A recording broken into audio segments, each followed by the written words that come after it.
Santo anjo do Senhor, meu zeloso guardador, se a ti me confiou a piedade divina, sempre me rege, me guarde, me governe, me ilumine. Amém. Bom dia, povo de Deus, povo bom, povo batalhador. Desejando a você hoje uma segunda-feira abençoada, um dia de trabalho produtivo, um dia de escola produtivo, um dia de faculdade produtivo. Você que é mãe, que é dona de casa, que é do lar, que você possa cuidar cada vez melhor da sua família, cuidar de você mesmo, para que você também construa o reino de Deus aí na sua casa. A palavra de Deus diz que a mulher sábia ergue sua casa. A mulher sábia sempre luta pelo bem da família. A mulher sábia é aquela que educa os filhos em casa. Educa os filhos em casa. Dá bons exemplos. Mostra o que é certo, o que é errado. Porque a palavra de Deus diz o quê? Educai as crianças e não será preciso punir os homens. Quer dizer, não quer que você educar as crianças, não precisará punir quando eles estiverem grandes.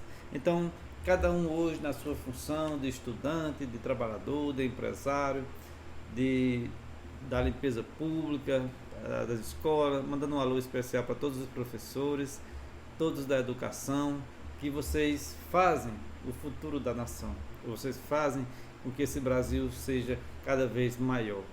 E o evangelho de hoje, nesse dia 7 de abril de 2025, do ano da graça do nosso Senhor Jesus Cristo, é o evangelho de João, capítulo 8, versos de 12 a 20.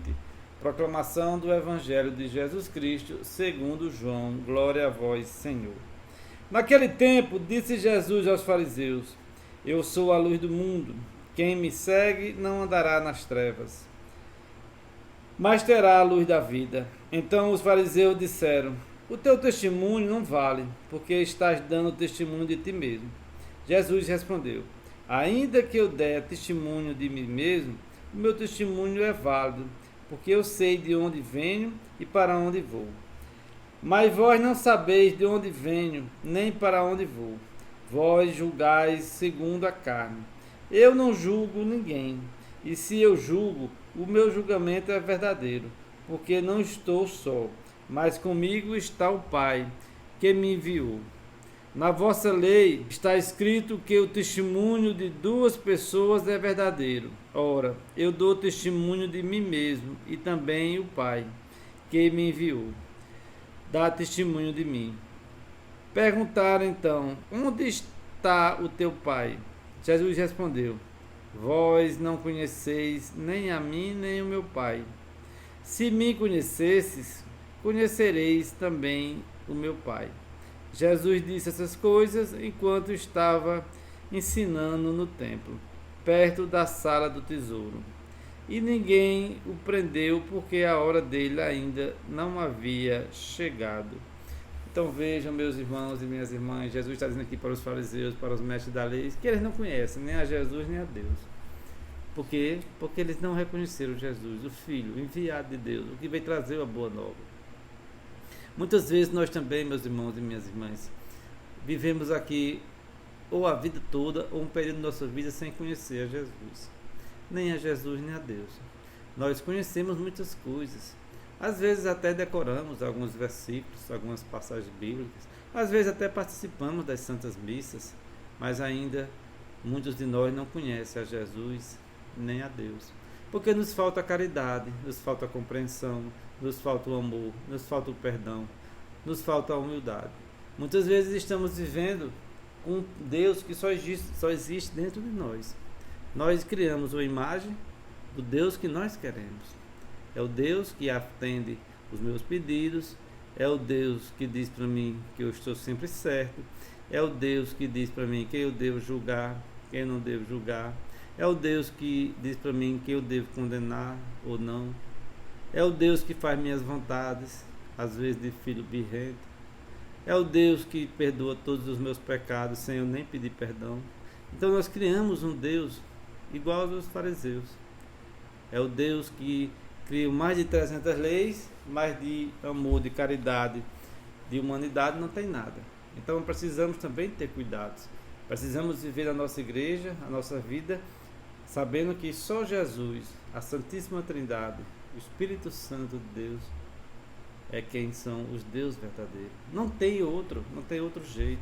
É preciso que a gente também tenha a humildade de aceitar nossas falhas, nossas quedas, nossos pecados. Muitas vezes vivemos como se só os outros fossem culpados, só os outros pecassem, só os outros caíssem. E muitas vezes esquecemos que Deus é único, veio para todos, para os bons e para os maus. Deus manda chuva para todos, o sol nasce todo dia para todos. E às vezes não aceitamos isso. Às vezes vivemos emburrados, entristecidos, depressivos, porque não gostamos da bondade de Deus. Queríamos um Deus que fizesse tudo ao nosso jeito. Queríamos um Deus que fizesse somente as nossas vontades. Se não aconteceu do jeito que eu queria, eu já fraquejo na fé. Se não aconteceu quando eu queria, eu já fraquejo na fé. É preciso que a gente se converta de verdade, para assim podermos viver verdadeiramente o Evangelho. O Evangelho de Jesus Cristo está aí há mais de 2000 anos e não vai mudar por causa das nossas birras, das nossas vontades. É preciso que a gente seja cristãos verdadeiros, de muita fé, para aceitar a realidade. Deus é bom porque permite que a gente plante o que a gente queira. Mas Deus também é justo porque permite a nossa colheita. E também, às vezes, pensamos que a colheita só são coisas ruins. Muitas pessoas plantam a vida toda coisas boas. Cuidam dos filhos, cuidam da esposa, do marido. Ou se não tem marido, não tem esposa, mas cuidam de si mesmo. Cuidam da sua vida, dos seus parentes. Cuidam da sua alma, da sua salvação, e vão ter a colheita, e a colheita principal é a salvação eterna, é o reino de Deus, porque a palavra de Deus diz que no final o trigo será levado para o celeiro, e o joio será amarrado em feixes e jogado no fogo que nunca se apaga, e ali haverá choro e ranger de dentes. Então, que a gente deve, quando a gente deve falar em plantação e colheita, devemos lembrar das coisas boas que fizemos, das caridades, das esmolas, dos bons pensamentos, dos perdão que a gente já deu, que a gente já perdoou, né? Muitas vezes a pessoa diz, Flávio, eu perdoei, mas não esqueci. Não tem nada a ver. Perdoar é uma coisa, esquecer é outra. A gente já perdoou, a gente já não tem mais aquele rancor, a gente já não tem mais aquela raiva, a gente não quer mais a vingança, a gente não quer mais a condenação daquele que nos ofendeu. A gente perdoou. A esquecer é uma coisa da mente. A gente lembra um fato que aconteceu, mas já se lembra sem raiva, sem rancor. Você já perdoou, já esqueceu essas coisas, né? Esqueceu o que eu falo no sentido de vingança. Não tem mais esse rancor, essa raiva. E muitas vezes nós dizemos, eita, eu estou assim, e no final fez você analisar a sua vida, você foi uma mulher sofredora, um homem sofredor, que trabalhou, que batalhou. Muitos sempre procuram viver com o suor do próprio rosto. Então a gente deve se animar. Temos coisas boas a colher, mas precisamos persistir nessa vida de buscar a salvação.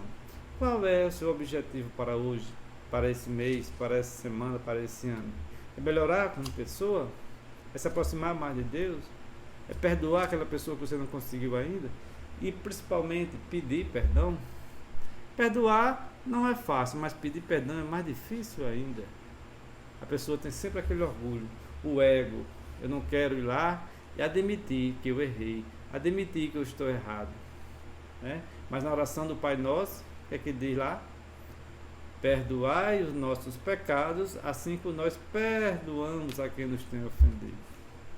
E às vezes, meus irmãos e minhas irmãs, não se enganem, conheço pessoas que vivem sem se perdoar a si próprio, vivem se culpando, se maltratando por um erro que já passou, por uma coisa que fizeram há muito tempo. Não é nem os outros, ela mesma vive martelando aquilo dentro dela. Isso machuca muito, isso tira a paz daquela pessoa. Então que você hoje, essa segunda-feira, começo de semana, você possa enfrentar essa semana com muita paz, com muita vontade de vencer. As suas pequenas vitórias, as suas pequenas coisas é que nos eleva a se animar para coisas maiores. A sua pequena pescaria é que anima para que você avance para águas mais profundas. Ah, mas eu só minhas coisas são pequenas, eu consigo coisas pequenas. Através das coisas pequenas chegamos às grandes coisas, às grandes realizações. Ânimo, muita fé, muita saúde, que você possa nessa semana produzir muito mais que na semana que se encerrou. Deixe seu like, inscreva-se no canal. Que Deus te abençoe.